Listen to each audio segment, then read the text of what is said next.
नमस्कार शेतकरी मित्रांनो. तर आज आपण आपल्या गहू पिकाच्या शेतामध्ये आलो आहे आणि गहू पिकाच्या शेतामध्ये सध्या आल्याच्या नंतर आता सध्या ढगाळ वातावरण चालू असल्याकारणाने त्यामध्ये सूर्यप्रकाश म्हणजे आपला गहू पिकामध्ये अतिशय खूप गरजेचे असते. आणि यामध्ये आता सध्या आपल्याला जसं की ढगाळ वातावरण चालू असल्याकारणाने त्यामध्ये आपल्याला गहू पिकामध्ये बऱ्याचशा गोष्टी आपल्याला नुकसानकारक ठरू शकते. तर ढगाळ वातावरण चालू असताना आपले जे काही आपण सध्या आता हे गहू बघत असाल तुम्ही, तर ही पेरणी आपली गव्हाची म्हणजे आपण टप्प्याटप्प्याने केलेली आहे. तर हे आता सध्याची जे वाण आहे आपलं श्रीरामचं 303चं. तर हे अगोदर लागवड केल्याने आपले लवकर आता वंब्याची सुरुवात होईल आहे. आणि तुम्ही बघू शकता आता या अवस्थेमध्ये आपल्याला सध्या ढगाळ वातावरण दिसू लागले, पाण्याचं वातावरण आपल्याला दिसू लागले. तर ह्या ढगाळ वातावरणामध्ये आपल्या गावामध्ये जवळपास आपल्याला 30% आपल्या गावाचे नुकसान 100% होणार. तर त्यासाठी आपण यावरती कशा प्रकारे नियोजन करून यावरती जे नुकसान होणार आहे आपलं ते थांबवले जाईल आणि त्यामधून आपल्याला 100% त्यामधून फायदा होणार. तर तुम्ही बघू शकता आता तुम्हाला सांगितलंच होतं मी मागच्या व्हिडिओमध्ये की आपली जवळपास वंबी आपल्याला 5 ते 7 इंचाच्या पुढे न्यायची आपल्याला. तर या कंडिशनला आता सध्या आपला गहू आहे जवळपास 1 हिताच्या वरती आपल्याला पूर्ण वंबी नेसलेली दिसते, म्हणजे टाकलेली दिसते पूर्ण. तुम्ही बघू शकता कुठलेही वंबी आपण धरू शकतो, कुठलेही. तर अशा प्रकारे आपल्या गहू पिकामध्ये सध्या जे काय म्हणतो आपण बार, साधारण भाषेमध्ये त्याला कणीस म्हणतात. जसे बार निघता वेळेस त्या टायमामध्ये गहू पिकामध्ये, तर सध्या गहू पिकामध्ये आता सध्या पडाच्या अवस्थेमध्ये ढगाळ वातावरण चालू आहे. आणि ढगाळ वातावरण चालू असताना आपल्या गहू पिकामध्ये एक जास्त गहू पिकामध्ये रोग असतो, तो एक काजळी रोग, आणि दुसरा म्हणजे तांबेरा करपा, आणि तिसरा म्हणजे ब्लास्ट रोग. या तिन्ही रोगांमधून आपल्याला जे वातावरण चालू सध्या ढगाळ, हे जर आपल्या गहू पिकामध्ये जर पूर्ण जर गहू पिकामध्ये अतिरिक्त त्यामध्ये परिणाम झाला तर आपल्या गहू पिकामध्ये 100% 30%च्या वरती आपल्याला घट दिसून येणार. घट अशी दिसणार की आपल्या दाणे जे असतात आपले ते काळवटून जाणार, बारीक पडणार. बारीक पडल्याच्या नंतर त्या दाण्याचं वजन आपल्याला काही भेटणार नाही आहे 100% त्यामधून. आणि जसं की दाण्याची क्वालिटी सांगितली तुम्हाला मी की पिवळेपणा ते, तर ती आपल्याला भेटणार नाही. तर यामध्ये आपल्याला त्यामध्ये कशा प्रकारे फवारणी नियोजन करायचं आहे की त्यामधून आपला कुठल्याही गहू पीक हा नुकसान कारण होणार नाही या वातावरणामध्ये. तर त्यामध्ये आपल्याला मी फवारणी तर सांगणारच तुम्हाला, पण त्यावरती आपल्याला दुष्परिणाम काय होणार आहे हे तुम्हाला पहिले मी सांगू लागलो सध्या. तर यामध्ये मी तुम्हाला सांगितलं की ढगाळ वातावरणामध्ये जे तांबेरा करपा असतो तो गहू पिकामध्ये या पानावरती लाल पानासारखे कडा होऊन जातील आणि लाल पडायला सुरुवात होऊन जातील पानं. त्यामध्ये ऊन संश्लेषण भेटणार नाही आपल्याला गहू पिकामध्ये. ऊन संश्लेषणचा भरपूर वाटा असतो आपल्या गहू पिकामध्ये. आणि दुसरी गोष्ट म्हणजे काजळी रोग, म्हणजे जे ही वंब्यामध्ये आपल्याला जसं की मावा म्हणतो आपण, तर त्यामध्ये तर यामध्ये जसं की जे आपण म्हणतो मावा, तर मावा हा जर आपल्या गहू पिकामध्ये जर वंबीमध्ये जर भरपूर प्रमाणात जर झाला तर आपल्याला 100% नुकसान तर होणारच आहे. त्यामधून घट येणारच आहे आपली 30 ते 40%. आणि जे दुसरा रोग सांगितला पुन्हा काजळी रोग, तांबेरा रोग, पानावरती जे लाल होत असतो पानं, आणि पानं लाल झाल्याच्यानंतर त्यामध्ये ऊन संश्लेषण भेटत नाही आपल्या गहू पिकामध्ये. आणि या सगळ्या गोष्टी झाल्याच्यानंतर आपल्या गहू पिकामध्ये जे उत्पन्नास आपल्याला जे अपेक्षित आहे ते भेटत नाही. आणि जे दाण्याचा रंग आपल्याला चांगल्या प्रकारे पाहिजे तर तो एक काळवटून जाईल. आणि दुसरी गोष्ट आपल्याला दाण्याचं वजन खूप कमी प्रमाणात भेटेल, जसं की 30 ते 40%पर्यंत आपल्याला वजन कमीच भेटणार आहे. तर त्यासाठी आपल्याला माव्यावरती आपल्याला एक फवारणी करून घ्यायची आहे.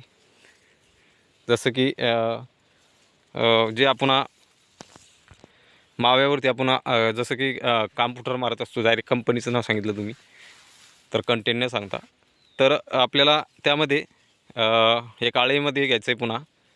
आणि दुसरी गोष्ट म्हणजे बुरशीनाशक, जे तांबेरा रोग पडणार आहे आपला पानावरती तो कंट्रोल राहील. आणि जे माव्यावरती आपण सांगितलं कॅम्प्युटर, तर त्यामध्ये ते घ्यायचं आहे आपल्याला. आणि काळी अशा प्रकारे कॉम्बिनेशन करून आपल्याला फवारणी करायची आहे.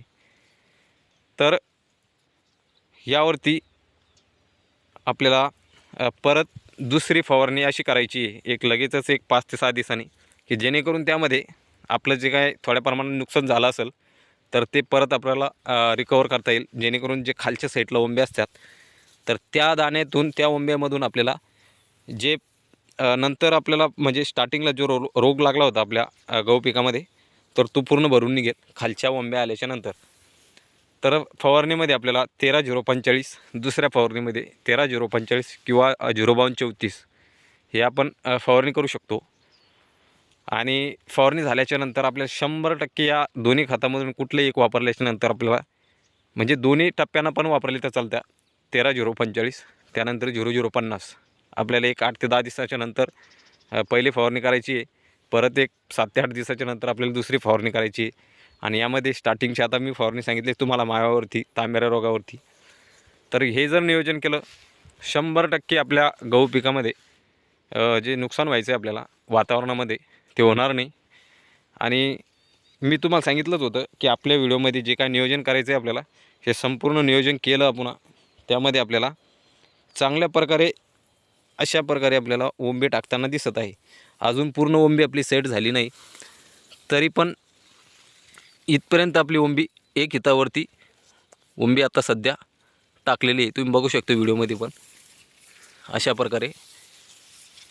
तर ह्यामध्ये जे आपण खताचं नियोजन केलं होतं, जसं की ओंबी टाकायचे पहिले, तर बरेचसे शेतकरी ओंबी टाकल्याच्या नंतर पण खत वापर करत असतात, जसं की युरिया घेत असतात त्यामध्ये. तर युरियाचे परिणाम असे की जर आपण ओंबी टाकल्याच्या नंतर जर युरियाचा वापर केला तर आपलं जे गहू पीक आहे तो रोगास बळी पडत असतो. जसं की त्यामध्ये तांबेरा रोग, जसं की मावा, आणि जे तांबेरा रोगावरती आणि जे जो रोग असतो आपला जो म्हणजे ओंब्यामध्ये पडणारा, जे मावा म्हणत असतो आपण, तर तो युरिया टाकल्याने आपल्याला जो आपण टाकत असतो 25 किलो 20 किलो 50 किलो अशा प्रमाणात, तर तो ओंबी टाकल्याच्या नंतर आपल्याला ते फायद्याचं नाही नुकसानदायक आहे. तर त्यासाठी मी पहिल्यापासून सांगत आलो की आपल्याला त्यावरती एक फिक्स नियोजन करायचं आहे की आपल्याला कोणत्या अवस्थेत खत टाकायचं आहे. तर आपण पोटरा जसं की ओंबी स्टार्टिंगलाच चालू झाली होती त्या अवस्थेत आपण युरियाचा वापर केला होता. तर ओंबी टाकल्याच्या नंतर आपल्याला युरियाचा वापर करायचा नाही. बरेचसे शेतकरी सांगत होते की इथलं खत आपल्या गहू पिकामध्ये फवारणी इथल्या, तर आपल्याला त्यामध्ये जर व्यवस्थित जर काम केलं तर आपल्याला उत्पन्न भेटणार, नाही केलं तर उत्पन्न भेटणार नाही. हे तुम्हाला मी पहिल्यापासून सांगत आलो. आपला हायेस्ट आपण मागच्या वर्षी जे ॲव्हरेज काढलं होतं 30पर्यंत आपण एकरामध्ये आपण 30 ते 32पर्यंत काढलं होतं. आणि आता यंदाच्या साली म्हणजे आपल्याला 35 प्लस करायचं आहे किंवा 35 घ्यायचं आहे आपल्याला. तर आपल्याला दरवर्षी अशा प्रमाणात आपल्याला वाढ करत राहायची. आणि अतिरिक्त आपण खताचा वापर केला नाही त्यामध्ये, एक थोड्याच प्रमाणात आपण खताचा वापर करून घेतला होता. तर त्यामधून अतिशय आपल्या गहू पिकामध्ये अजून सध्या आपल्या गहू पिकामध्ये जवळपास एक 50 ते 60% गहू पिकामध्ये आपल्या पूर्ण ओंब्या सेट झाल्या. अजून खालच्या साईडला भरपूर निघताना दिसत आहे अशा प्रमाणात. आणि अशा प्रमाणात सध्या 50 ते 60% आपल्या गहू पिकामध्ये सध्या ओंबी सेट झालेली आहे. तर त्यामध्ये आता जीव पडायला सुरुवात होत आहे. तर अशा प्रमाणात आपल्या गहू पिकामध्ये त्यामध्ये असा बार दिसू लागला आपल्याला. तर या बाराच्या टायमामध्ये म्हणजे या फ्लोअरच्या अवस्थेमध्ये आपल्याला वरतून ढगाळ वातावरण दिसत आहे. तर मी त्या ढगाळ वातावरणामध्ये तुम्हाला मी जे फवारणी नियोजन आहे ते तर व्हिडिओमध्ये सांगितलंच तुम्हाला.